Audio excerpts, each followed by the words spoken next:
Welcome back to the channel. Welcome back to the 12th Man podcast, where we'll be discussing Liverpool's 6-3-1 over Spurs. They see them cement top spot at Christmas Day by 4 points, having played a game less. It's a brilliant start to the season for Liverpool.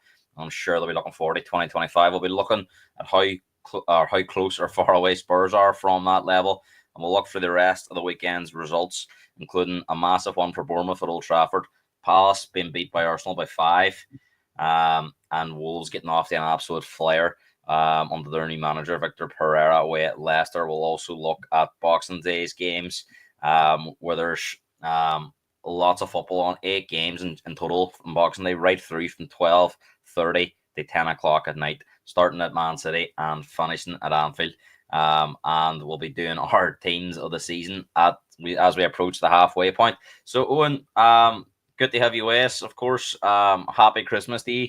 Christmas Eve tomorrow, Christmas Day on Wednesday, and of course, it's great when your team's top of the league at Christmas. Although sometimes it can be a burden for Liverpool. Yeah, I'll let you have that thing, since you're a bit bruised from yesterday. But I like nobody could have told me in the summer that we were going to have this good of a start, that we were going to be favourites for the Premier League Day 1 or even the Champions League. So it's all going well at the minute. But I would like to get some contract news now coming into January, because it's getting that time where they can start to talk to other teams. So we'll see what happens there. But in terms of on the pitch, everything's going right at the minute. Yeah, it's been a wonderful start for Liverpool, of course. And that was a big one yesterday, of course. It was going to be one of those weekends you felt that Arsenal, Liverpool, or Chelsea would drop points. It turned out it was Chelsea that dropped the points. And Liverpool were magnificent going forward yesterday. Yeah. I know you could point to maybe being a little bit complacent at 5-1. But I mean, they were good value for that 5-1 lead at the time. And Slot said, like, when we went 5-1 up, we sort of he said in his interview, I don't know if you've seen it, but he said there was players walking about the pitches of they didn't have to try anymore, and they just took their foot off the gas. And that's what ultimately, and as much as Spurs are a bit of a jack on high team, if you give them chances, they will score goals, like as we've seen. So I was disappointed with the 3 goals we conceded, but when you score 6 away from home, like you can't complain at that, can you really? Me and Callum spoke about it, that sometimes Spurs can bring teams under the madness. Yeah. I think Liverpool got involved in a bit of that madness yesterday. The end-to-end nature of it at times. It was. I think for the first, say, 20 minutes, we were very comfortable up until when Diaz put us in front. And I think for me that was one of the best crosses I've ever seen from Ange. Like, I don't know how a man can be that good with a ball at his feet. Like, it's scary at times. But I thought, to be fair, we were very comfortable. And at 2-0, I thought, right, we'll get on the half time 2-0, and then obviously McAllister made that mistake on the ball. They let Madison back in. So I was thinking, if Spurs had got the half time at 2-1, it might have been a different story. But thankfully for me anyway, Dragusin decided I don't know what he was doing, but he decided to come out for a header when he didn't need to, and so obviously took full advantage. And then when the second half started, then it was just more of the same. 4-5, I thought, right, game's over. But you always know Spurs they're not going to like lie down and say, right, we've lost. And you scored 2 more goals after that, and then we went up and scored a 6th. I think that was one of the strangest things about yesterday's game. That usually when you're 5 in front, team just rolls over really, or maybe just gets back onto a deep block and tries to keep the score what it is. And it was as if Spurs were still playing the game at 1 each, or 0-0, and thinking that basically we get the next goal once type of mentality. And I think that maybe caught Liverpool a wee bit. That they probably felt that even at 5-1 down, no matter how attacking they are, they might just accept their beat. But they didn't really. And there was a point at 5-3, Spurs at a corner, and there was only 7 minutes to go, I think, and the crowd were singing, "Oh, when the Spurs go marching in," and almost as if they believed that if they got one more goal, they were going to pull off one of the greatest ever comebacks. I mean, a really, really mad, strange game. But again, we probably shouldn't be surprised when Spurs is involved. No, as you said, like, even I know Liverpool have conceded a lot more goals than we have recently at the start of the season, but it seems to be like as you said, you and Callum were saying on Friday that no matter if you're playing Spurs, no matter what your style of play is, you seem to get dragged into the madness of how Spurs play. And thankfully for me, anyway, we came out the right side of it. Yeah, I mean, Alisson made a big save to stop it going 6-4, and I think that would have been it would have matched the Spurs' biggest ever Premier League record of a 10-goal Yeah. game. They'd done it once before. They beat Reading 6-4. So I mean, bar that big save from Alisson, it was going to be a 6-4 game, and Yeah. a really crazy affair. Like, and I think that might be the first time. If that had been done, it would have been the first time this season Liverpool conceded 4 goals. They did concede 3 away at Newcastle. But look, let's focus on what was good about Liverpool's performance, because I always felt going into this game that if Spurs made the same mistakes they did against United, or left the same gaps, then Liverpool would take more advantage of it than United would, and it really did. I mean, it was ruthless. I mean, not only scored 6, but you can only think of maybe 2 or 3 that they didn't convert out of say 9 big chances they had. Yeah. No, I thought the attack's going to get a lot of the praise, and rightly so. But our midfield yesterday was excellent. Yeah, I thought Spurs was totally outclassed in midfield. Yeah. To be honest, they just couldn't get near. I know we have our back and forth about Szoboszlai, but I thought yesterday that was his best. You know what though, with Szoboszlai, I think them types of games suits him. I think he'd be a brilliant player for Spurs, and that sort of dynamic running. You know, I don't think against low blocks he's a type of player that's going to unlock defenses. I think he's he's brilliant at running, and he's brilliant at dribbling, and he can get goals. And I just don't think when teams go to Anfield it'll ever shoot Szoboszlai. I think if he was playing Spurs every week, you'd probably see a similar type of support performance by him. But for me, like, other than Diaz, for me yesterday, and Salah, but Salah's just, I'm done talking about him. Like, what more is there to say about him? The strangest thing was that Liverpool scored 3 goals and he wasn't involved, and he wasn't one of the goal scorers at the time. But I thought Diaz, I really liked the way Slot played Diaz in like the false 9 sort of role, because I think it was Dragusin and your midfield, and Archie Gray and your midfield, they didn't know, because Diaz was dropping into midfield at times as well, which left space for Gakpo and Salah, so they didn't really know who to be picking up. And I was watching an interview with Gravenberch after the game, and he said that they targeted Dragusin. That was the area they targeted, which I was surprised at, because I thought they would have targeted Archie Gray, because obviously he's young and he's not a centre back. But it's interesting to get that insight from the Liverpool team. Do you know what the most? I mean, Porro is the right back, right? And Dragusin is a centre half. And Spurs looked a lot more secure down the left side with Archie Gray at centre back and Jed Spence, who's a right back, playing left back. I actually thought, it's a strange thing to say, but despite conceding 6 goals, I thought Gray and Spence were excellent. You know, I don't think they've done much wrong. They were good. I know Salah scored 2 goals, but I can't remember. A couple of times Salah tried to go past him and Spence stopped him. So I think in his actual 1v1 with Salah, he done quite well. Spence was good. I think Porro's problem is he's not like Trent, because Trent's a level above, but like he's always thinking forward. Like he just runs out of position and leaves a big gap in behind where he's meant to be. So teams are obviously going to exploit that, and it happened numerous times yesterday. I think at one point Diaz and Gakpo were both at him, and he just didn't know what to do. And he looks. I was quite critical as well. I was quite critical of Dragusin yesterday, but when you do think about it as well, I do think there is a directive coming from Ange that they have to win every ball, and I think it's on his head, because I don't understand why he went to try and win that header, because the danger that he was leaving behind was madness, and loses a header and they're all. I mean, we have a minute to go until the break. I mean, 2-1 would have been a great result at half time for Spurs, considering how dominant Liverpool were, and if you had to get the next goal, which the 4-1 goal, Kulusevski got the ball stuck under his feet and Porro was clean through. And if he had played him on, it's probably 3-2.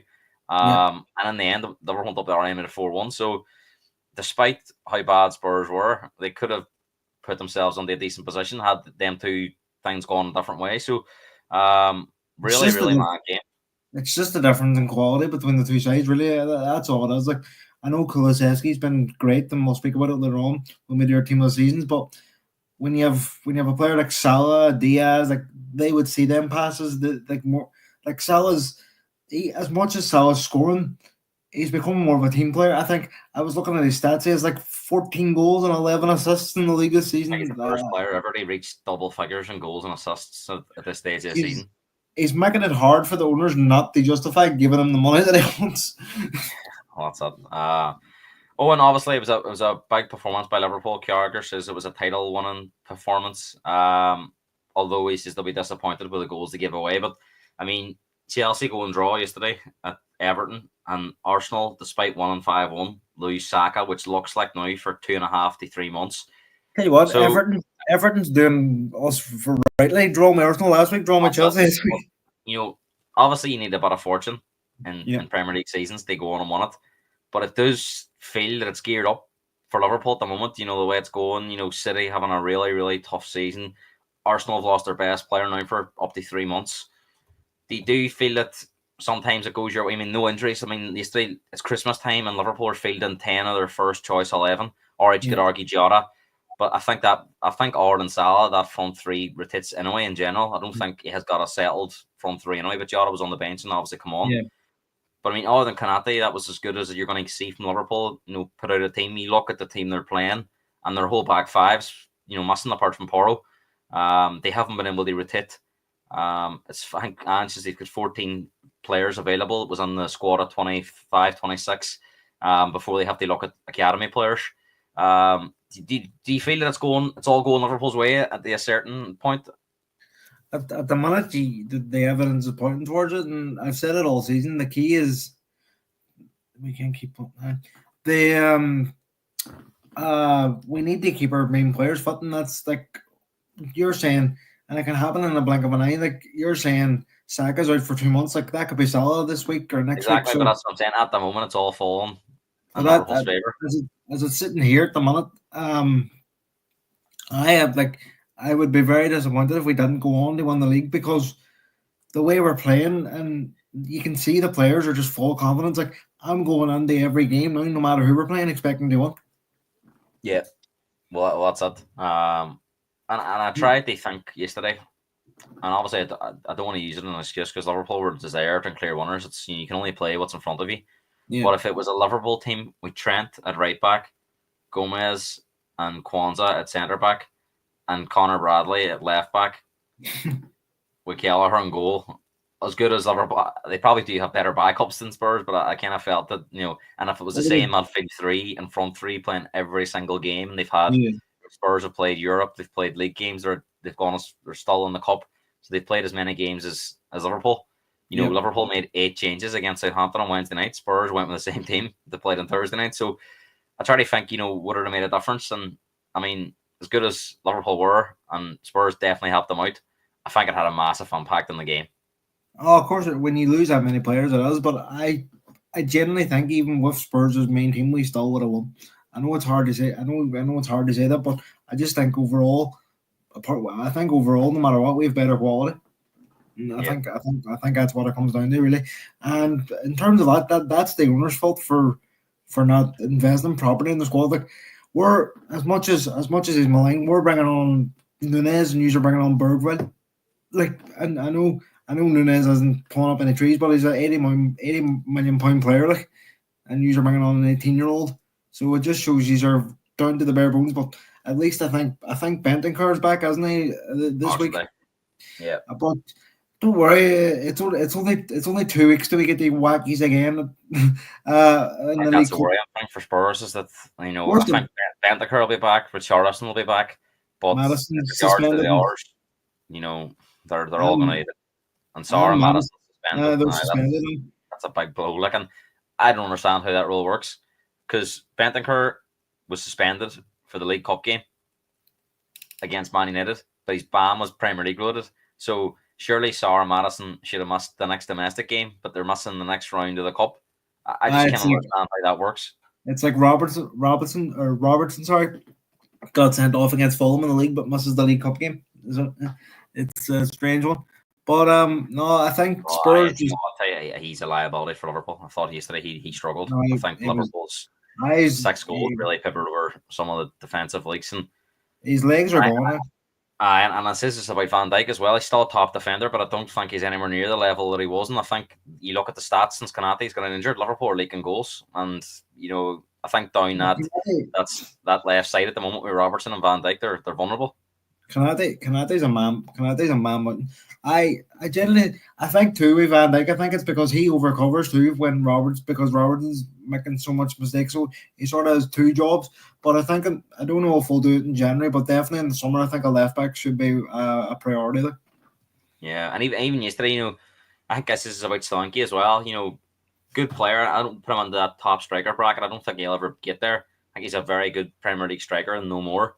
But Yeah. I mean, he looked comfortable against Van Dijk. I never thought at any point he felt inferior to Van Dijk. And I think, I think there was a period where even like Harry Kane and Haaland there felt, they were on for a real tough game. Like I thought Solanke yesterday at times was excellent. Some of his link up play, his hold up play, took his goal quite well. Yeah. I definitely feel that 65 million looks a lot better now than it does in the summer. Yeah, I did look at Van Dijk's stats yesterday, and apparently he won all his duels. He wasn't dribble past once, so for me, he still had a solid game. But I think he has missing Kanate beside him. To be honest, I don't actually know how long Kanate is out for, but I think it's a couple of weeks into January maybe. So He's not back for the semi-final. No, well, it'll be actually interesting to see what team Slot puts out for that, because as much as you want to go for every competition, like, if we go to the League Cup and end up winning the Prem and the Champions League, I'll not care. Like, so it's a big risk enough. Yeah, I think Slot will go strong.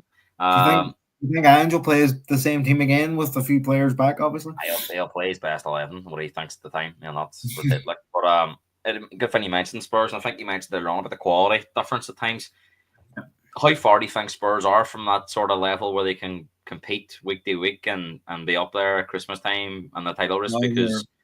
Because I'll be honest with you, I don't think they're as far away as what some people think. I think they're 2 or 3 short of their and that's including their best 11 players. Because I look at Chelsea's team, I don't think their defense is great. I don't think their goalkeeper's great, but they're up there, and I think firepower can pepper over defensive cracks. So the difference is with Chelsea, they have a big squad.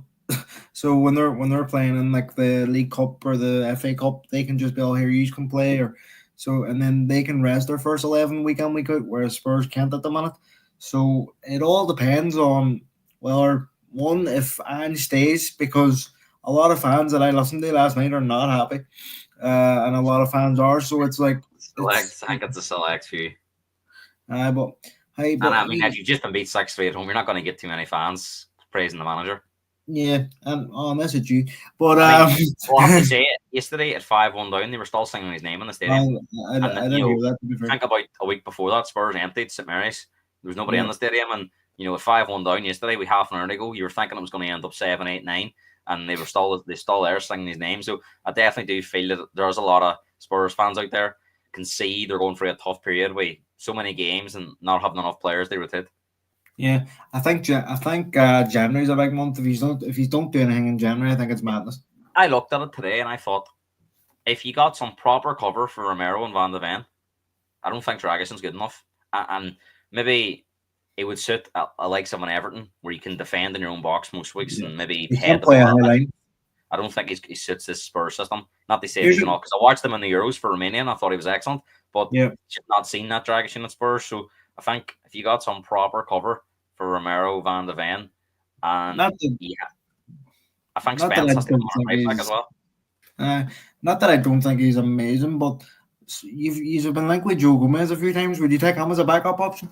Nah, it needs to be somebody quick. It needs to be somebody with pace. And then I also think a top class number 6 and maybe a replacement for Son, and you're not a million miles off, because they've scored the most goals in the league.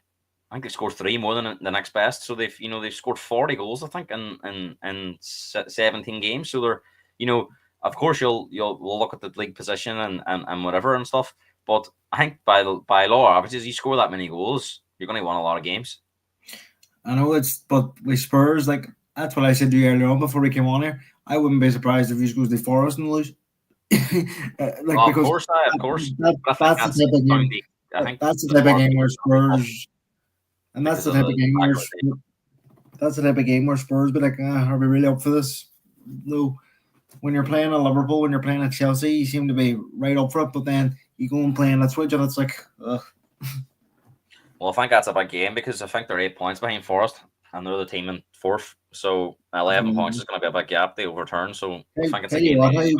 what, from where Nuno was this time last year to where he is this year, he's doing a queer job. Well, that's it. But I tell you what, Spurs fans wouldn't want Nuno because the style of play is not great. Do you know what I mean? So I think these managers, these managers that everyone's lauding, I think the likes of Areola and Nuno, I wouldn't have Areola at Spurs, and I'll tell you why. Because I look at Bournemouth against West Ham. When a team sat back against them, they couldn't break them down. And then they had loads of shots, but they're all outside the box. But then when they go to Old Trafford, where there's less pressure on them, they're seen as the underdogs. They go and rip United apart. So I think, Fulham, as everyone was raving about Fulham going to Anfield, drawing with Arsenal, drawing with Spurs, Southampton at home couldn't break them down. So I think whilst these managers are all good, people have select results where they say they're great. But I'm sure Bournemouth have dropped points against crap teams this year. And there's a difference at Spurs and Arsenal and Chelsea where every result's scrutinised, and if you're Liverpool or Man United, every 10 minutes is scrutinised. So I wouldn't be he's the answer. We've seen that at Brighton with Graham Potter. He was getting lauded, and then it went to Chelsea, and you know what, he couldn't handle it. He hasn't been seen since. Well, that's it. And you mentioned it there about you need to maybe back a manager, spend some money. Do you believe this is the right manager? The Spurs should back, or should they look at replacing him and backing the next man? Because I think you're not convinced, are you? No, not really. But it's one of them. I would give him to the end of the season at least. Like I wouldn't sack him. No, mid-season. Give him 100 million now in January to go and spend. I mean, you do need to spend. So if the owners have any ambition about them, and obviously Liverpool and Spurs are kind of similar in that way, where owners don't like to spend that much money. So I do kind of sympathise with you. That happening yesterday was ridiculous. All them squad game people there, that was just crazy. Having all that on a big game like that, I don't care if it makes a few pounds, but unless that's getting put on our budget, which I highly doubt it is. I mean, this is all geared now towards a Netflix documentary, apparently, with Spurs. And it's going to be box office. Well, exactly, but I mean, all this is all right. It's great revenue for the club, but unless it's going to be spent, I don't think the fans are particularly. I seen a picture yesterday. Somebody says he's paid £1,400 for a season ticket, and his view was blocked because of some boy standing in front of him in a pink suit. That can't be happening. I know it's embarrassing, like, and no, but you do need to go in January and spend. But January is a notoriously tough market to go and get top quality. But I know Liverpool went and got Van Dijk, but when we got Van Dijk at the time, everyone was laughing at us for spending that money. So it depends on and it depends who you're buying from. So if you go to, I don't know, you need a centre half. So if you go to a team who says mid-table fighting for Europe and they go, right, we want your sec. Well, I really like that Murillo at Forest. I think he'd be a great buy. Exactly. And Forest, if you go in for him, Forest are going to go, no. Because premium, you say £50 million, we'll buy him. I don't care if Forest is 4th and Spurs is 16th. He would make a move because he would back on Spurs being more successful than Forest over the next 5 years. He would, but I just think Forest wouldn't sell in January in the position they're in. But no, I think should he be backed? He should, just to see if the way I look at it, if he gets the money that you say he needs to turn Spurs around, and if it's still like this, then he needs to go. But I think until he gets the money, as I say, I would give him to the end of the season and just see what happens. But for me, I think he's too stubborn. I know he says we have our way and that's just how we play, but like some of the things you were doing yesterday is like, even Gary Neville was like, it's stupid. Like Porro just runs for, and I just stand there clapping it, and I'm going, "These are 5-1 down." What? It's a bit mad. I think Callum has a point. I think if he come to the summer, and that's that's what depending on how bad the injuries get, if that has to come on there. But I still think because of the way the league is, they've still a half decent chance of getting into the Champions League. You only have to finish fifth, I think, this year. The way it's looking, 98.5% chance there's going to be 5 English teams in the Champions League next year, or you could win the Europa League. So who's at the minute? Bournemouth. Do you know what I mean? Forest and Bournemouth are up there, so I mean, they're inconsistent. They won 1 week and maybe bit the next week, or they can win 2 or 3 and then lose a couple. So, there's definitely rope there, and I think with the amount of goals, I know they're conceding a fair few as well. I'll just say, if you just say he's finished where you are now, and you don't win the League Cup and you don't win the Europa League. What would you do then? But I think the way, I mean, if you look at what team he's going to have to put out in the first leg, there's no given, right? They should beat Liverpool. So True. what can he do more? You know, Mm. and I honestly think Spurs. I think Son said it in his press conference yesterday. Spurs have had all our managers and they've sat back against Liverpool and lost anyway. So at least yesterday they tried, they won, they had a go. All right, they lost the game 6-3, but imagine Liverpool at 85% possession. Spurs didn't have a shot in the game and lost 1-0. Would that be seen as a better? No, it wouldn't be, because the fans would leave. His fans would have left. Yeah. They would have just left the stadium as soon as maybe it went 2-0. They would have said, there's no point here. I think the problem for Spurs coming up to this semi-final is you have two games, and it could be going in the. And then that's it. And then the other thing I heard was against Chelsea, Spurs should have sat back when they went 2-0 up. It was only 11 minutes into the game. You defend for the next 80 odd minutes. It's madness. Like, why would you? I think Simon Jordan said it. Why would you go and change when you're 2-0 up? You've got yourself under a 2-0 position. Maybe with 10 minutes to go, see the game out. I completely get that narrative. But, it seems to be you won't. And then against Man United, it seemed, even though they made mistakes, they won the game 4-3, and they were criticised heavily for, a goalkeeper making a couple of mistakes. So it seems to be at the moment they can't catch a break in terms of, even if they won, it's not really seen as positive. I do, but I get that in a way, because some of I've seen these in games go 4-3-4 up, and he's just still running and that's how you get injuries, because the players, they're just told they keep going at 100 miles an hour, and these are going to pick up injuries like that. And no harm, Van de Ven's going to come back and he will get injured again because his hamstrings are made of cheese, and he's being asked to play like that every single week. But will it bring success? I don't know. Do I hope it does for Spurs fans? Because I can't listen to these cry anymore. No, it's a weird, for me. I think, in my personal opinion, I think there needs to be a change made in the summer. But where he's go from there, I don't know. I'll be honest with you, I actually enjoyed yesterday's game. I mean, maybe because of the renewing the Conte thing, it was so hard to watch. Maybe I'm looking at it. Wrong. These are a good watch, but it's me as a neutral. If I was a Spurs fan, I'd be tearing my hair out. But as I said, I don't know what the alternative is. I think whatever team they put out yesterday, they were always going to struggle. Yeah. And even if they had a sat back and lost the game, I don't think you get any credit for that. I mean, you get the same amount of. So, whilst people are saying, "Oh, what do you get for 1-5-0?" You get the same as 1-1-0. Losing 6-3 is the same as losing 2-0. In my eyes, at least that we 6-3. At least you give the fans something to enjoy. You give them a bit of excitement. There was a feeling when they went to 5-3. You just never know. They might get the next one. I think Carter says that there was almost a feeling in the stadium that we could come back, and I think that's been missing at Spurs for such a long time, where they actually enjoy watching their own team. So for me at the moment, I'm prepared to ride this out. I'm prepared to give him more time to get it right, and I don't think he will change. To be honest, I really don't. But I think what he plans to do is when they get everybody fit, get more quality in. They're going to be impossible for teams. They're not going to want all this fact of teams maybe enjoying looking to play Spurs at the moment. It might be the opposite in terms of this team could have us for 5 or 6 today. We're going to have to score 6 or 7. They won, and at the moment, I know you says there about you said to me they conceded 13 goals in the last 4 games at home. But they must have scored a whole heap too. Yeah. It's but it was funny because coming up to the game, I remember you saying, "Oh, Liverpool don't score bag full of goals," and then that's the game we go and score 6. So I just find that. Well, that's it. It's probably the perfect day for Liverpool, and the fact that it was an opportunity for them to score goals, and maybe Liverpool would prefer that every week. Having a basketball style game, because their firepower is as good as anyone's. For me, it's the best in the league at the minute, in terms of not scoring goals, but in terms of quality of player. As the one more thing, as the numbers going on now at the moment becoming a concern for you? No, under Klopp, we were never.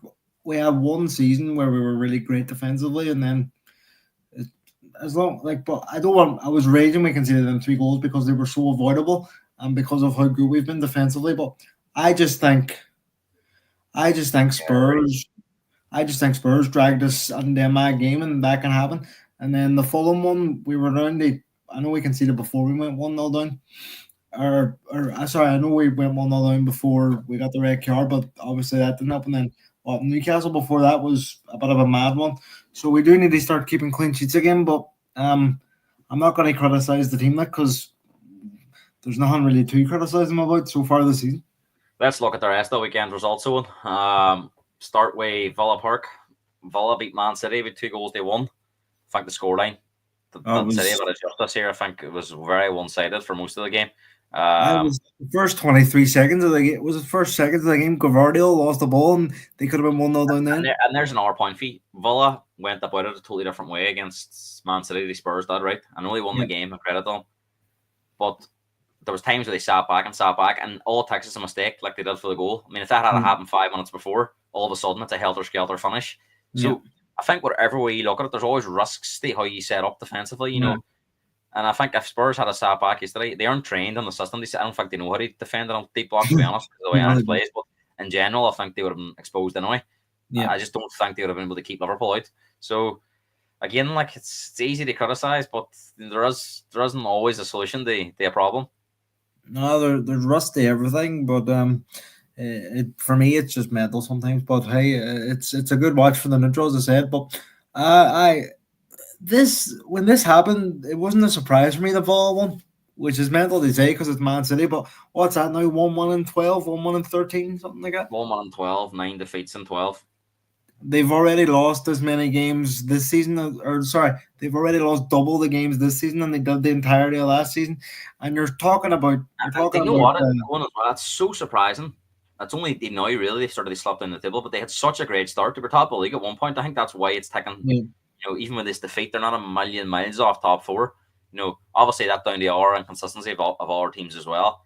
But you know, I think they were 2 or 3 points clear when they started this run. I think they were top of the league, and when Spurs beat them in the cup, and they were like 2 points ahead of us. Yeah, so I mean, how far are they behind Liverpool now? I mean, they must be 12 points, are they? Well, 9. I mean, we have a game in hand. So obviously they're slipping they're slipping down a mountain at the moment. For me, they're definitely out of the title race unless something mental happens. No, they're out of that. No, they're not going to. It's really annoying me about Pep though. The way he's going. Oh, all we need is my players back. I was like, but you aren't getting them back. So stop crying. Like, come on. Rodri's not coming back now. But you're saying Spurs are down to the bare bones, which they are. Man City have lost to Rodri. Who else is out? Diaz. But Man City Spurs are still getting the odd result here and there. You know, they're not on a run of form like Man City are. Man City have a blank checkbook as well. They go and spend what they want. So I just think, credit the Villa too. Villa dominated them from start to finish. Apart from the odd, as you say, when they sat back for a bit there, but it could have been 3-4, 3-4-1. I think City will spend in January because I think they're risking on making the Champions League next year now at this stage, and there's a chance they might even go through in the Champions League this season. So I think it's push comes to shove now. They're going to have to spend in January. I think they're going to go out and at least 100 million will be through it because apparently, you know, regardless of what people think about they've broke rules with the current FFP rules, they're in quite a healthy position because of what they've sold. Yeah, you know, they are one of the teams that can have a big January window and not have to worry about it. Yeah. Do you think? I don't know. Obviously, it's awful about stuff, but do you think the Chargers are having an impact? Not really, because this has been hanging over their head for years. Yeah, and God knows if this gets finished when it's expected to be finished in March, isn't it? I just think it's a season too far, and you know they've molded really, and I think a lot of players has passed their best, and I think in this league you seen it yesterday. Liverpool, like, you know, energy. If your energy levels are off it, Ange says the Spurs players were struggling. You know, after Thursday, after last week, same players again, not an excuse. But I think Man City's energy levels are way off what our teams are. What our teams have at the moment. I was listening to a Man City fan on, I think it was Talksport or it was one of them, and he was saying these players are sort of, as much as they're probably physically drained, they're probably mentally drained as well, because what more can they possibly achieve at Man City? Well, that's up until that goal at the end of the game, they never really looked like scoring. I think that's a big worry. You know, you look at Spurs, and I know they were bad yesterday, still scored 3 goals, and you know, there's 5 the week before, 4 against United. At least Spurs fans, like the moment of something, they think, well, we can get ourselves out of this. We're scoring that many goals, you know. So I think with Man City at the moment, it's total. I mean, if you were a Man City fan at the moment, I just don't know how you would go into any game thinking we can win this because of how bad the form are in. No, and obviously, and Holland looks exhausted too, because he's having to play every game because they don't have a backup striker. And don't get me wrong, I'm not putting Man City here. I'm enjoying every minute of it. I'm not going to lie. We all know my thoughts on them, but nobody, like I said to you before the start of the season, that Man City have won the league. Like, but nobody expected this crisis, because it's gone beyond the crisis. And Pep said himself he's starting to doubt himself. Do you Yeah, think? I think maybe he should have just called it a day as well. Like, I think he's mentally exhausted from it as well. be interesting to see what happens in the summer. Um, Yeah. Brentford were beaten 2-0 at home by Forest. The great home record was taken apart by Forest. Here I have for to us, say, like, I watched this game because it was the 3 o'clock game on the Irish TV channel, Premier yeah, Sport. It wasn't great, to be honest. There's I nothing know. about Nottingham Forest that's particularly great. Yeah, I think they're solid and they're well organised and all, but I didn't look at that yesterday and think, oh, that's a top four team, that will do well in the Champions League if they get in. No, Villa last year was a bit different. Got yeah. quality. They were able to win games convincingly. I'd be shocked if Forest managed to finish in the top four. I really would be. Wouldn't I it? know they're having a great season, and they could well beat Spurs on Thursday and Boxing Day. And I'm sure we'll look at that game later on. But there's nothing about them that I think, how are we going to beat them, or how are we going to? Yeah. Very difficult to play against. I can understand that, but nothing I about think, that game yesterday was or on Saturday was enjoyable. no, I didn't. I can't really comment on it because I didn't see it. I just saw the scoreline. But they if they bring new players on, or some players might look to leave Man City anyway, depending on, like, if they get charged and dumped out of the league. Like, do you think Haaland's going to stick around in the Championship? But no, I He agree with may you. break a few records in that league. I agree with you in terms of Forest. They're not a word. I know they beat us too earlier on the season. But they're not a world beating side. They have, like, there's no player in there that I would think, oh, I love him at Liverpool. Maybe, as we spoke about, Mario as the backup, maybe him. But other than that, there's none other players that Dave would walk White's a in. decent player as well, to be fair, but I know what you mean. Yeah. But I And Chris always, Wood's having a purple patch. I don't think all of a sudden he's been reborn in the yeah, next version of Holland. I think it's just everything's falling his way at the moment. yeah. But even if they don't make top four, I can definitely see them getting European football of some sort, like maybe Conference League or something, because Sound like a hypocrite now, but I'm not looking forward to that Forest game on Thursday. I just think it'll be awful, the- grum. We'll just sit back and counter attack and we're I'll probably exposed. all the games are on TV, aren't they? So I'll probably watch that one just. Uh, But I don't think that'll be the type of game where there's loads of goals unless no, Spurs absolutely runs them. They it'll be know they like do a they do something, but Forest are pretty good at the back. So I it'll be think like the a Spurs two. one, they're going to have to win the hard way this time. It'll be like a 2-1, 1-1 or something. But no. And speaking of Brentford, then their form sort of fallen off a cliff a bit. They lost to Chelsea last week, and then their good home records away. So the Well, they bubbles. bad week. They lost to Newcastle in the cup too. Yeah, I forgot about that. They were battered by Newcastle. Was it 4-1 in the end? 3-1. 3-1, 4-1. Yeah. So it's the wee purple patches bursted for him as well. But in terms of Forest, I think, just as you were saying, there's no reason that Spurs can't beat them, but they'll be thinking the same thing. Yeah, They'll be 100%. thinking. They'll be thinking the Although way they Spurs. looking forward to it, I imagine they'll think, right, we keep a clean sheet, we're winning this game. Like. Yeah, because they do have. As I know, Chris Wood, as we say, is having a purple patch of a season, and then who's their white players, Hudson-Odoi and Alanga. Malanga. So I know they're not the most clinical players, but they can cause you problems on their day. Yeah, Brennan Johnson and Jed Spence come back to Yeah, Forest. that's right. Interesting. Ipswich beating 4-0 at home by Newcastle. It was a first weekend, really. Ipswich have been dispatched. Yeah. Do you feel that it's been coming for a while, that result? Where Ipswich were going to be put in their place? And Isak, of course, has had a real purple patch. But the difference with Isak and Chris Wood is Isak's one of the players that can do it consistently.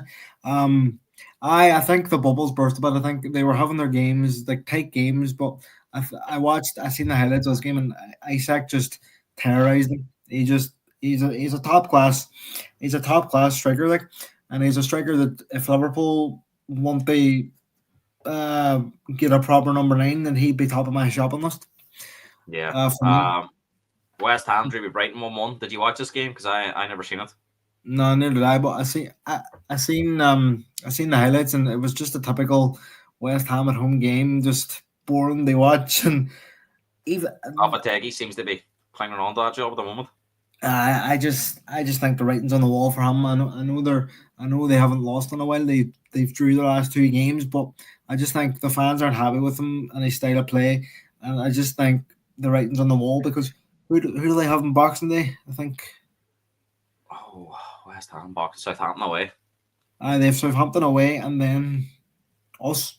They have us then at home. So if they don't beat Southampton, they're going in that Liverpool game in a bad way. So West Ham's a funny team. They just they're a team. Their fans always think they should be pushing for like Europe and stuff, but they're just a bog standard Premier League team, in my opinion. And I don't know if there's any West Ham fans here, but and then for Brighton, then it's their Their balls. early season form seems to have deserted them a wee bit. I think Hertzler said they've we're speaking about Spurs conceding goals. I don't think they've kept a clean sheet in weeks. So I think their Like form. Brighton are very inconsistent, even from half to Yeah, half too. They can be. I mean, you think that Spurs game they were awful in the first half, and then second yeah. half was like that from Brighton. So Liverpool as well. They battered us in the first half, came out in the second half. So I think the new manager bunch has sort of failed them there. I've seen a couple of Brighton again. You don't know if this is the whole fan base, but I've seen a few Brighton fans were saying this isn't good enough. They Again, believe like they spent a lot of money in the summer. they did, but what do a team like Brighton expect? They're not going to. They're not. I think they were expecting to be pushing for Europe with the signings they made. Well, they're probably looking at Forest and Bournemouth and going, that's where we should be. Palace Arsenal. I watched this game, quite an entertaining game actually. I think Palace Arsenal. found themselves 3-1 down, and it was probably a harsh scoreline. I was But going to say Arsenal Arsenal. ran them ragged in the end, and of course the big news out of the game, Saka's injury, and that'll be a worry for Arsenal. But a good day, and Gabby Jesus is reborn. Aye, apt for the. Oh, I see. I seen what you did there. Apt for the time of year, isn't it? That Jesus rises again. But no, it was a weird game because, as you say, Palace were 3-1 down, but Arsenal were pretty bad.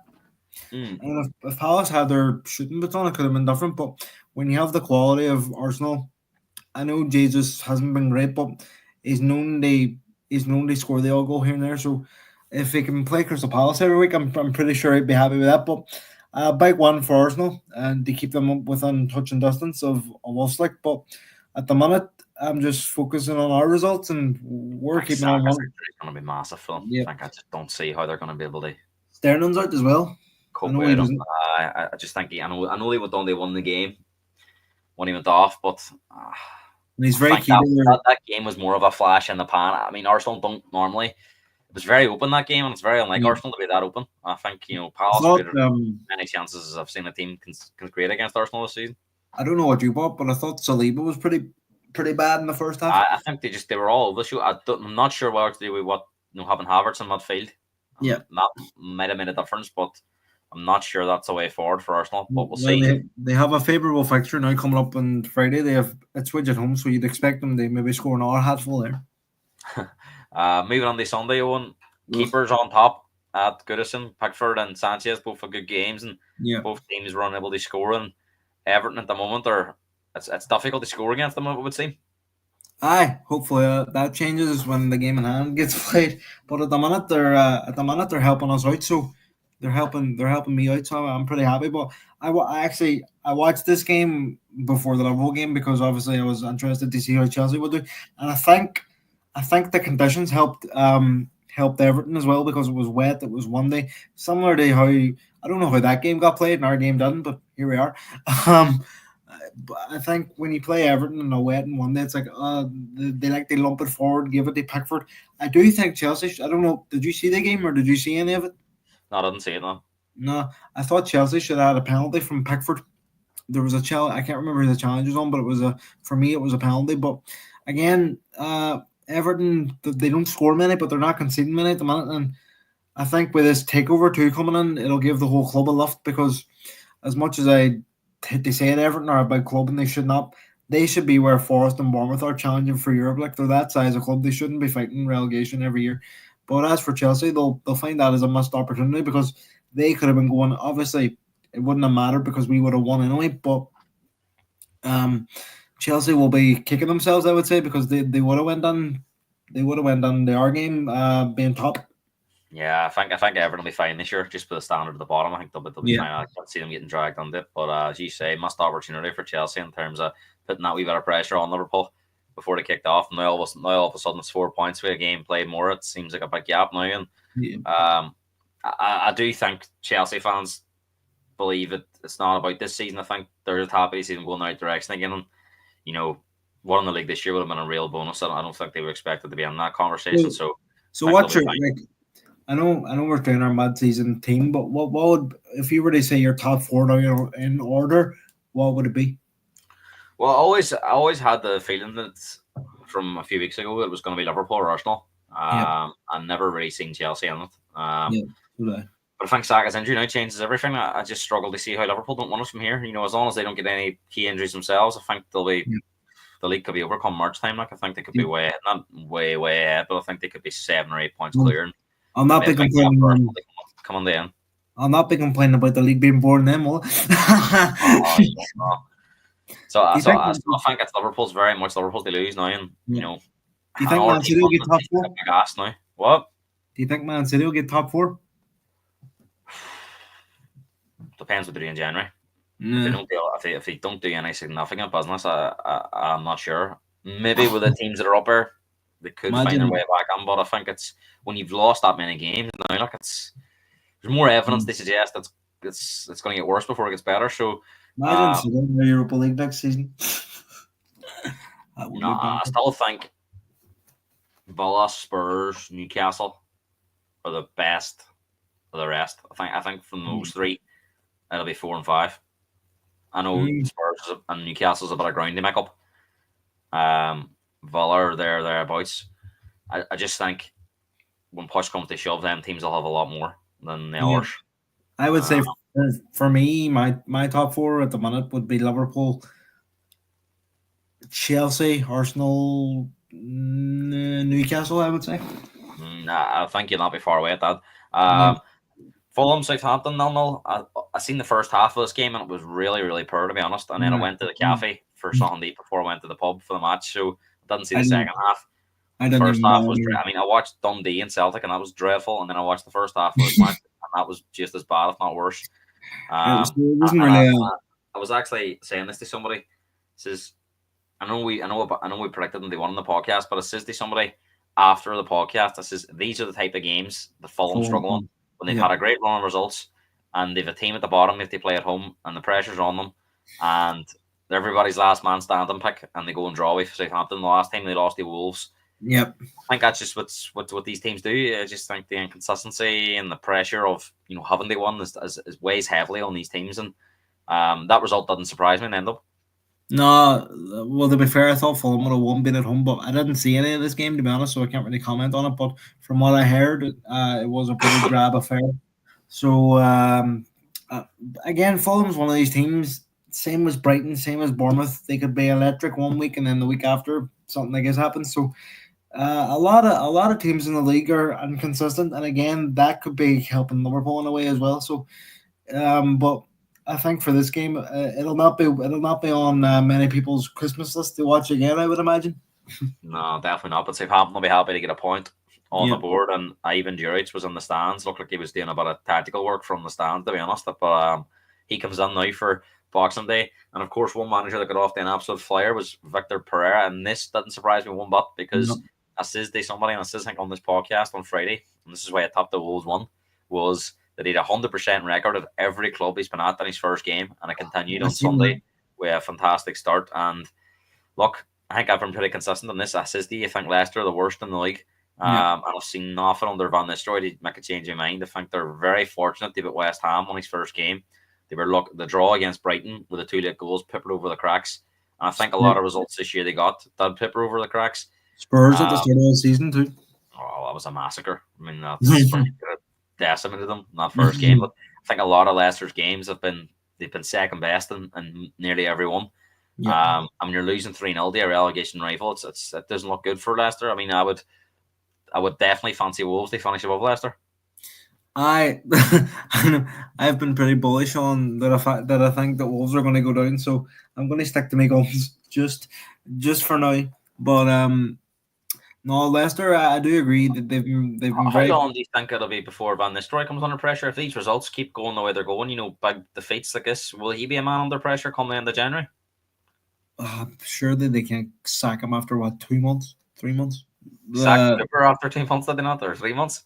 With the fans just didn't like him. I think that's what it was, because of the Forest connection. But it's But I'm looking at them under Van Nistelrooy, Owen, and it's almost as if he's playing the Spurs way, open. Leicester haven't got the, people criticise Spurs, but at least Spurs have decent players. I'm looking at that Leicester team, and it's very much a championship team, and they're open and exposed, and there's gaps everywhere.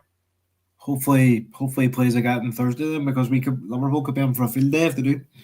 But no, I think he will go about more defensive. I mean, I don't think if that's stupid, they go to Anfield and say, right, you have a shot, we have a shot.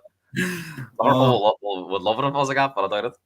I still think we'll win anyway, but I do agree Leicester are very poor, but I think the bottom from Everton down, the bottom half of the league is very poor, so I think anyone could go down really. I think Southampton are gone, even with their new manager. I can't see them, like what, they're 10 points off City, are they?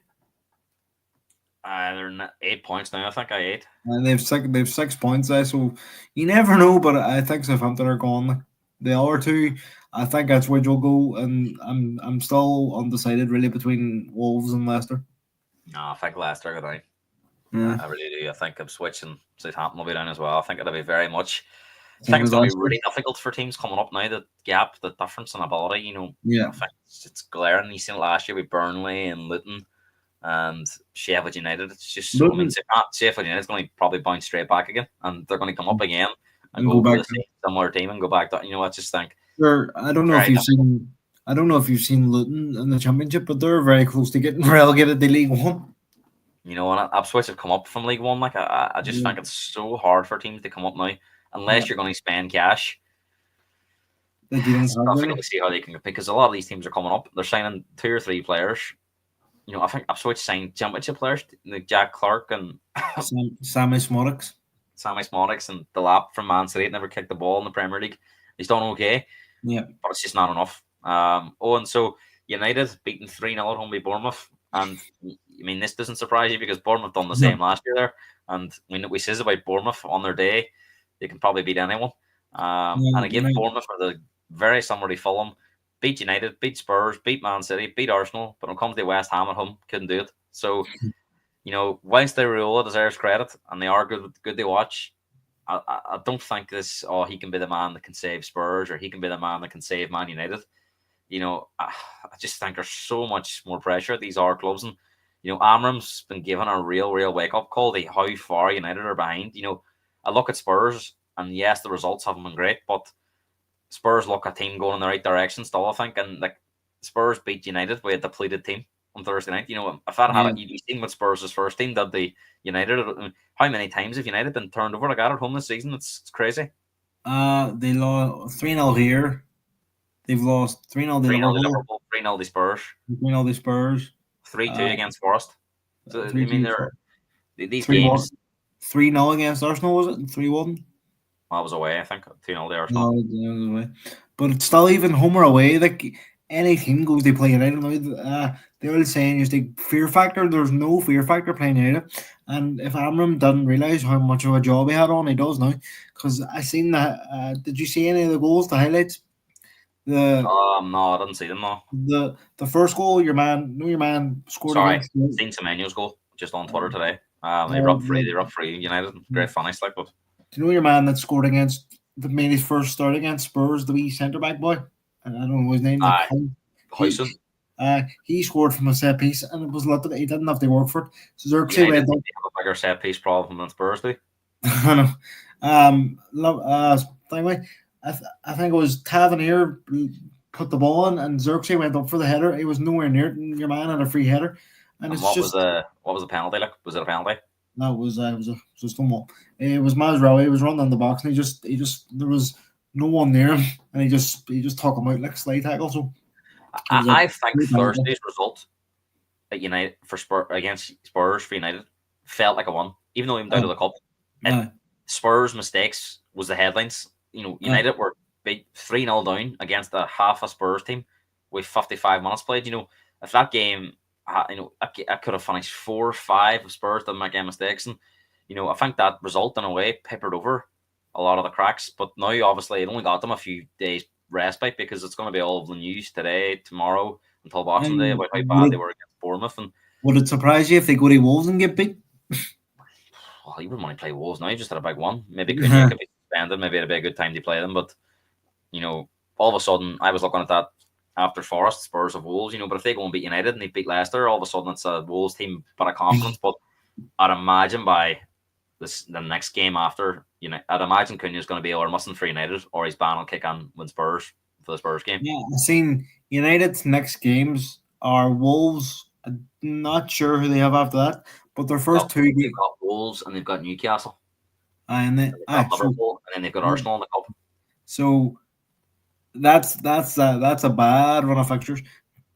But I'll be honest with you, I think Amram could lose the next 10 games. I think they're going to stick by this man. I think they're going to give him a lot of time. They'll stick by him because he. Unless results became really, really bad that they had to intervene. No, but no, that team needs that it needs 50% of them players gone.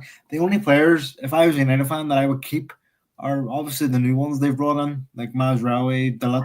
I don't know how it's got this bad though. When you spent that much money, is that they be left with what you have is crazy. Like Xerxes, I'm not convinced. Hoyland, I think, could be a player in the future. They paid a lot of money for him. Anthony hasn't really kicked the ball. Fernandez is hot and cold. Good player on his day, but too many off days. Casemiro well past it. Ugarte doesn't look great. Onana's not great. What? Onana's not great. Onana's been poor. I think Mazraoui's been one of their better signings. Dallo, I don't think, and I said this before, I just don't think. Yes, he got that big one at Man City, but at the minute that Man City game, everyone's beating City. You don't get much credit for that. Yeah. I just don't think he's got the players to play this system. Dallo with left wing backs just he looks totally out of position there. I mean, I think that's what's going to buy him time because he's not even when he's playing wing backs, he's playing like Amad Diallo at right back and a right wing back and Diallo at left wing back. And as you say, I don't know how Xerxes is a professional footballer. His first touch, and that's coming from me, but his first touch is just dreadful. But they need a lot of you talked about Casemiro there. It's not even the play; it's the wages he's on. He's on the same amount of money as Salah, and he doesn't even kick a ball. There's a United fan, Bruno and Delit are the only two I keep, and Hoyland as a backup striker. It tells you how far they're behind. But I don't even think United will make Europe. I think they'll be lucky to make top 10. Maybe that'll be unless they go and sign players in January and maybe get them more into the system. But I think it's worrying now in the last few games that I think when Amram come on, his plan was to be compact and hard to beat, organised. 3 against Forest, 4 against Spurs, 3 against Bournemouth.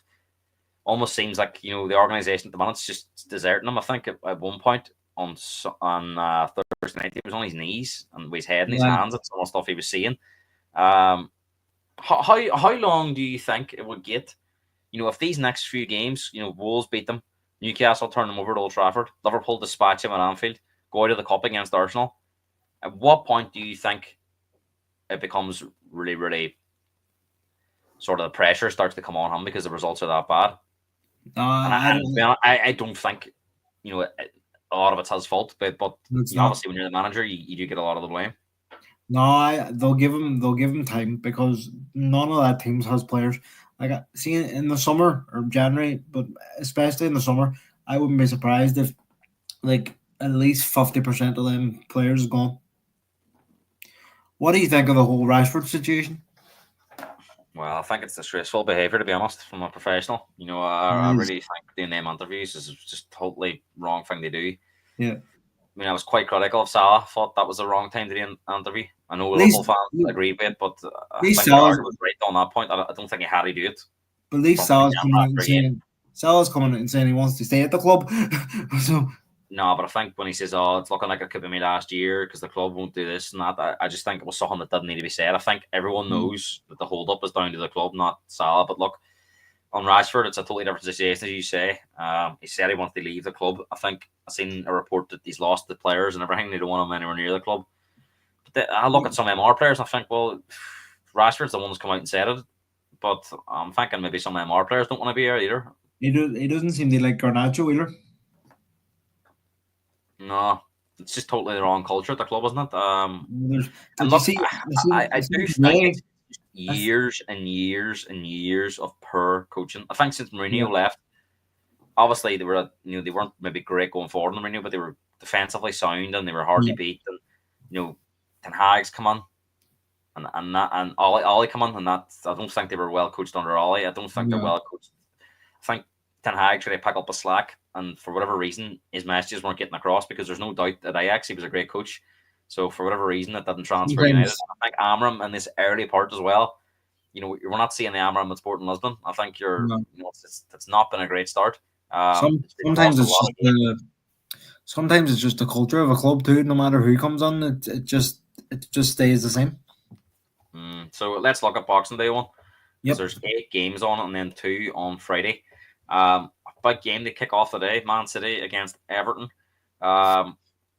I just don't know what they think of this because Everton are quite resolute, but they don't look like scoring either. So maybe against Man City they'll come up against a team that are they're letting on a lot of goals. Maybe this will be the day for Everton to turn 1 point on the 3, or as it today Man City can get their season back on track. But I'm not sure even if they won this game. It would do much long term. I think Leicester, of course, the next game will be an hour favourable one. But I think as soon as they meet a half decent team, you could see Man City struggling again. But I think these next 2 games are massive. I think if they lose to Everton and lose to Leicester, it's time they make a difficult decision possibly, because you can't just keep losing every week against crap teams. So as much as I don't think Pep should be sacked, I think there comes a point, not so much that he'd be sacked, but maybe him and the club think, right, maybe this is maybe this is just too big now for Pep. Not too big, but almost it needs somebody else, a different voice, because as much as we say you need to spend money, you need to get players, you can't sell 24 players and bring 24 new ones in. Look at it, as much as it was a shock and it was different circumstances, but when Klopp left, everyone was thinking, oh my God, Liverpool are going to sink like a stone, but we haven't. Sometimes it takes a new voice, but I never thought I'd be stuck on the Man City Everton game, but I'm going to go 1-1. I don't know. I think if they lose this game, it's desperate. Like, I think it would really get really desperate. I think they have to find a way to win this game, just because of that, just because they're Man City, just because Everton don't have much of a threat going forward. Maybe if I say a piece, but I just think Man City will do enough. 2-1 Man City. It's bad. I don't even go and watch. I don't even watch Man City games now at the minute because I'm just like, well, it's crap to watch. If they're playing like a crap team, I don't watch it because it's like, yeah. Bournemouth against Crystal Palace is the first 3 o'clock game. Of course, all these games on Boxing Day and Friday are being streamed on Amazon, so you'll be able to watch any game. And also there's a 3 o'clock goal show, so you'll be able to see all the goals from the 3 o'clock games, if that's your wish. Bournemouth Palace. Palace took a real beating, didn't they, really, after that Arsenal game. But things have been going a bit better for Palace in this part of the season compared to the start. Bournemouth. This could be one of them games. It could be one of them games where after beating Man United 3-0, they could come and drop points. But I'm going to go away at Bournemouth one. I'll go 2-1 Bournemouth. I'll go for a 1-1 draw. Chelsea against Fulham. Again, these are the type of games that Fulham love because they can step back a wee bit and counter-attack. Yeah. I think they've got the players to be a counter-attack. I think yesterday you seen it against Wolves, you've seen it against Southampton with Fulham. The likes of Iwobi and Traore and Jimenez or Muniz, whoever plays up there, they're all set up to be a counter-attack. I don't think they've got the players to break teams down necessarily. So yeah, I agree. I think that this is a type of game that would suit Chelsea or suit Fulham. So it's a dangerous one for Chelsea, and they really need to win if they want to stay in this title race. Yeah, I'm going to go 2-2. 2-2. It's a tough one they call. 3-2 Chelsea. 3-2 Newcastle, Chelsea. Aston Villa. Again, But this could be a nice game. Both these teams will have aspirations of being higher in the table. Newcastle, we know at home are a strong force. Villa, away from home, not so good. So I think Newcastle will be favourites this one. They will be, and Isaac, sorry, is in great form. Isaac versus Duran, battle of two informed strikers. Just before I come on to my prediction, do you think if Newcastle don't get Champions League, that Isaac will say, right, that's me, I'm away? He might want out, but it's getting him out. Newcastle aren't going to sell him. Gordon wanted out in the summer, and this is now not unless we get 90 million. And I think, from what I've seen about Isak, they want 125 million to get him out. So who's got that kind of money at the moment? They go and splash at. I don't know. It's a tough one, but I'm going to go 3-1 Newcastle. I'm going to go 3-0 Newcastle. Clean sheet. Nottingham Forest against Spurs. Team in fourth versus the team that has aspirations of fourth. 8-point gap between the two teams, Owen. You would say that this is a huge game for Spurs if they want to try and claw that back, because you don't want to go into a lot of points they make up. I was going to say you don't want to go into 11. This one's a really tough one to call. You know what? I'm going to go 1-1. 1-1. I think it's going to be a nightmare game. They're going to have to go for hell on this game, like set pieces and counter attacks. And they probably need a wee bit of luck as well. Maybe bad. I think Alanga and Hudson-Odoi and Wood are good players, but I don't think they'd be as ruthless as Liverpool players. And I think one thing about Spurs, the ones they're scoring a lot of goals, and they can get themselves into positions.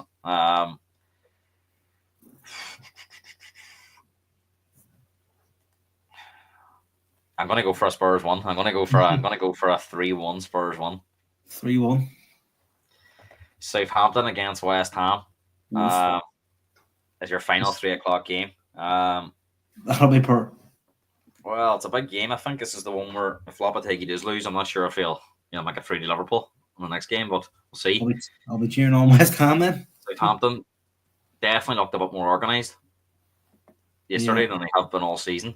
Apparently, this coach is a bit like a Hasenhüttl, very organised, but then they took some big beatings under him too. Yeah. They were beat 9 twice, weren't they? By United, Leicester. So, West Ham, I'm just not sure either. But I'm going to go for a West Ham 1. I'm going to go 2-1 West Ham. I'm going to say the same. I'm going to go 2-1 West Ham. 5:30, Wolves take on Man United. Massive game for United. I think Wolves slightly the pressure's off after that one against Leicester as well, which is always a wee bit dangerous that maybe they can relax a wee bit more for this game. I'm just looking at the table here. I think they're only a couple of points from the safety now, aren't they? Because Leicester were 4 above them yesterday, I think.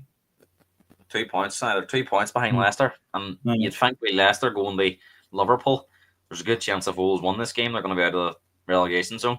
How do you see it? Because I think this will be quite tight, So do I. I'm going to predict another draw. I'm going to go 1-1 as well.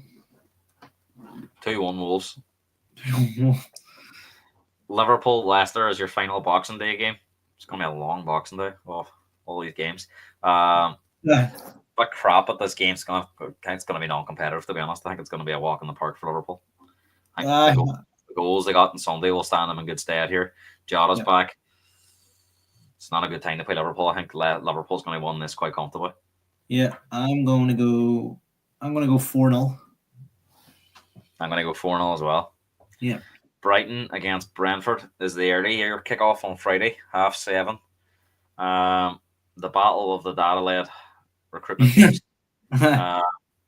Both these clubs run very similar. Brentford I'm away going from to, home are dreadful. Brighton yeah. are capable of a poor result too. So this could be the game that maybe Brentford get a away result because I think Brighton are just so hard to predict. And they both teams have been sort of off form at the minute, but I'm going to go 2-1 Brighton. I'm going to go for a 2-2 draw. And finally, Arsenal take on Ipswich. If Liverpool beat Leicester, which you would expect, it's going to be a big gap to Arsenal here. So this is going to be must win. Yeah, But equally, I think they've got a favourable game as well. yeah. But it'll be interesting without Saka how they cope now. But I think they'll be okay in this game. I'm going to go 2-0 I, Arsenal. I'm going to go 2-0 Arsenal as well. I don't think that's will be up too much. Yeah. Definitely looks like the pick of the day, the pick of the Sunday's games will be either Newcastle Villa or Forest Spurs. Yeah. Which surprises me that they're not on one of the single slots. But Yeah. we'll see. Owen, before we go, team of the season, almost at the halfway point, Christmas time. So I'll put yours up first, and you can talk me through some of these selections and why you selected them. So this is Owen's team of the season. He's gone for Kepa, the Bournemouth keeper, in goal. Anya, the Forest right back. Kanate and Gabriel, of course, of Liverpool and Arsenal. And Kerkez of Bournemouth, the left back. He's gone for a midfield three of Gravenberch of Liverpool, Odegaard of Arsenal, and Chelsea, or Palmer from Chelsea. And his front three, Salah from Liverpool, Chris Wood as his striker from Forest, and Semenyo from Bournemouth on the left-hand side. Owen, talk me through your team. I just think some of these, like goalkeeper, I know Martinez was there, but he gets praised all the time. Like he's arguably the best keeper in the world. Like I think Kepa's been a solid addition to Bournemouth since he's come on. Yeah, and he come on with a lot of pressure too because of how things went when he was here at Chelsea. Yeah, so I think he's been. Don't get me wrong, he hasn't been world class, but he's been steady for where Bournemouth are. Like for me, well deserved to be my team. And me, the right You've back actually of got 3 Bournemouth players in here. yeah, the right back of Anya. I just think he's been very impressive for the way Forest have played. I know they're not world beaters, but I think you have to have a couple of Forest players in from for where they are. Like if you didn't have any of them in, it would be kind of strange. But and then me two centre backs sort of speak for themselves. I think Kanate just edges Van Dijk for me so far this season. I think he's a brick wall, and at the minute he's a big miss. And as for Gabriel of Arsenal, like he's a set piece monster, isn't he? When he's in there, like when Arsenal get the Actually, corner, we're picking players, some of these players based on their impact for their club, as opposed to some of their stats. Yeah. Yeah, and Kirkes, I really like him as a player, and obviously he's been heavily linked with Liverpool as well. So I'm saying next year, Kirk is of Liverpool. Well, hopefully anyway, Hammer Robinson for me would be my choice. And what is there to say about Gravenberch? Like he's been for me, I think he's been the biggest surprise of the season. Yeah, if any player, I think he is the one that's really shocked everybody. Yeah, because when Slot started him in that first game at Ipswich in the CDM role, I remember saying to you at the time, don't know about this. And when he played well, everyone was saying what day he plays the big teams. And so far, like every team he's come up against, he's been unbelievable. And he's only I didn't realize he's only 22 as well. Yeah. So he's still room to improve, still room to get better. And this one might be a bit controversial. Odegaard, I know he's been injured for a part of the season, but it's just his impact on that Arsenal team when he was out. When he was out, it was just. I know Arsenal fans were screaming, going, "Why second on there?" But for me, so. But Odegaard, when he was out, they really, really missed him. They really, really missed him, and you can see the calmness and the creativity he gives that team when he's in. So for me, he's in there. Palmer again, similar to Salah. Like what does there to say about him? He's unbelievable. He's cold, as he likes to be known, but he's just since he's moved to Chelsea, and we said at the time, will Man City regret this? And it seems to be for me that they are at the minute. But for him, he's went from strength to strength at Chelsea, and my front three. There's not much I can say about Salah really that hasn't been said for me at the minute. Maybe wee bit biased, but for me at the minute, he's up there as the best player in the world at the minute. Like there's no one better for me at the minute. For Chris Wood, as we spoke about, he's having like a purple patch of a season, but for Forest to be where they are, he's a big part of it. So he went to my team, and again, similar way Wood and Semenyo, I think Semenyo's been been really good for Bournemouth. And I like the way he plays. He's quick. He's direct. He can cause team problems. So far, halfway point. It'll be interesting to see what my team looks like come May, to see if these players are still here. If there's players on there that haven't been on. Yeah, just a few players I want to mention here. It's why he didn't pick him. So Haaland's second top goal scorer with 13 goals doesn't make it in. Why did he not get in over Chris Wood? I just think because of the expectations of Man City, where everyone thought they were going to be and where they are. And what about Isak? 10 goals. Again, I just think Same as Wood. Again, as much as I love Isak, I think everyone expects Isak to score these goals, but no one really expected Chris Wood to have the season he's having at the minute. And Buemo, 10 goals, doesn't make it. Again, he was it was solid. Like, so James Maddison, midfield, 8 goals, 4 assists, doesn't make it in. Why? Not just because he plays for Spurs. No, I'm just asking. He's not my team either. That's why he doesn't get on my team. But no, it's I just think the players I've mentioned have had bigger impacts. Yeah. Right. Let's go into my team. I do have a Spurs player, but it's not Madison. So I've got my Martinez in goal. Yeah. Trent, Saliba, Gabriel, Robinson, Gravenberch, Kozeski, Palmer, Salah, Duran, and Cunha. So again, very similar to when I went with players that I thought had such big impacts. I think Martinez, some of the saves he's made this season, just put him on that top spot. Trent, I think you just seen his impact yesterday. Just that whoop with a cross. And I don't think there's been any outstanding fullbacks. They pushed Trent out. Saliba and Gabriel as a partnership, I think there's nobody better. The goals they scored from set pieces. And recently, I know Liverpool had a great defensive record, but they've started the league goals recently. So it's very similar in terms of goals conceded now, I think. We've conceded 16. I don't know how many they have. Well, it wouldn't be. Well, Spurs have conceded 25. So, I mean, Arsenal must be somewhere closer to Liverpool than they are to Spurs, I'd imagine. Robinson, again, I think from left back, he's been outstanding this season. I think he's been the outstanding left back. I know Kerkez has been good, but I think Robinson, some of the games I've watched them in, particularly against the bigger teams, he's been a real threat going forward and quite sound defensively. Sorry? He has been. It was between him and Kerkez for me. Yeah, I think Gravenberch was self pack. He's been the best holding midfielder in the league this season. Kulusevski goes on the midfield. I think again, impact at Spurs. He's been their best player. I think he's been excellent. I think he carries a real responsibility. And again, Odegaard didn't get in the same as Kanate just because of their injuries. I want players that were playing more often. Yeah. Palmer, again, self-pack's been excellent. Been Chelsea's best player. The reason they've been talked into this title race. So consistent as well. Salah, what can you say about him? Best player in the league this season from an attacking point of view. Most goals, most assists. I know Saka's been good at times as well, and Buemo's been good. But they can only really play in that one position. So, and you just couldn't leave Salah out. Cunha on the left.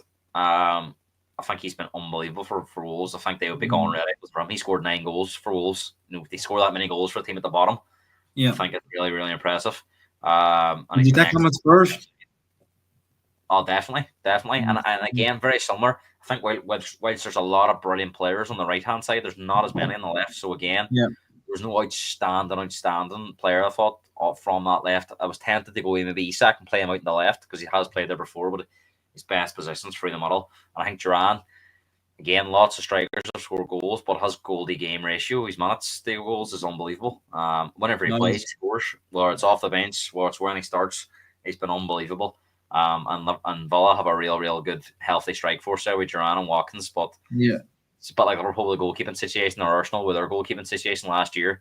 It's impossible to keep 2 players happy in that role unless you're winning trophies or you're you know what I mean. So I think unless you're Man City or you're Liverpool, realistically, both of them players will only play, so it could be a problem come the summer. But that was my team of the season, and I suppose player of the season, one probably has to be Salah. So far, it's not. I'm not even being biased at this point. It's not even close.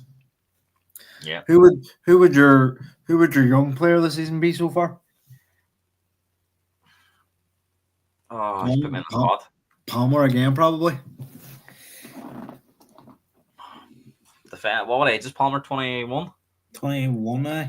He's still a young player, but I almost consider him like a seasoned pro now because he's Well, I don't still want up. to say it, but Gravenberch too has to be up there for that. What age is he?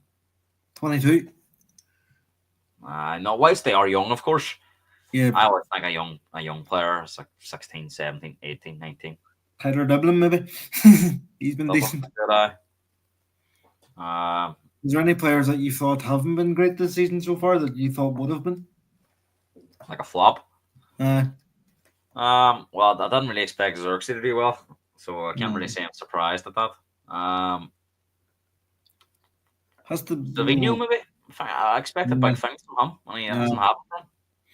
I think, as we said earlier, like once you get into a slump too, it's just hard to get out of. Yeah. Well, Owen, that takes us up the Boxing Day, of course. Yep. So I want to thank all the viewers for their comments and listening along tonight. Of course, we're coming to Christmas now, so we'll be back on Saturday the 28th. Looking ahead, of course, really, really strange. There's no Saturday football on the 28th this year. It's on No Sunday, isn't it? football on in any English league are all playing on Sunday because of the break. Mm. The new rule of you have to get at least 72 hours rest.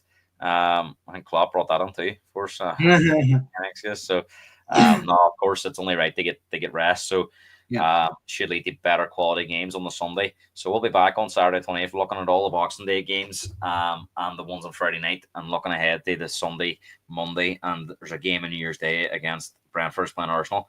And then I'll take us up on the New Year one. So I just want to Yep. thank everybody that's watched in 2024. I know we've got one more show left before 2024 is over, but of course, some people might not get to watch that, and they might only be watching tonight. So I'll thank the rest of them on the next show. But it's been excellent to have you on. Oh, I want to thank you for your input as well. You've done a lot of content for us in 2024, as have others. And I'm sure we'll have you on plenty of times in 2025 as well. So everyone, I want to wish everyone a very happy and healthy Christmas and a really, really good new year. Owen, same to you, sir. Happy Christmas. Have a good time. I hope Santa's good to you. And We'll be, I would imagine. I think you're a happy boy today. I seen you singing earlier on, so you seem to be enjoying yourself today. Aye. I'm getting into the Christmas spirit, as they say. Happy days, Owen. Well, top man, sir, and I'll see you on the next show probably anyway. If you're new around here, make sure to like the video and subscribe for more content. We'll be back very, very soon. Owen, sir, top man. Cheers.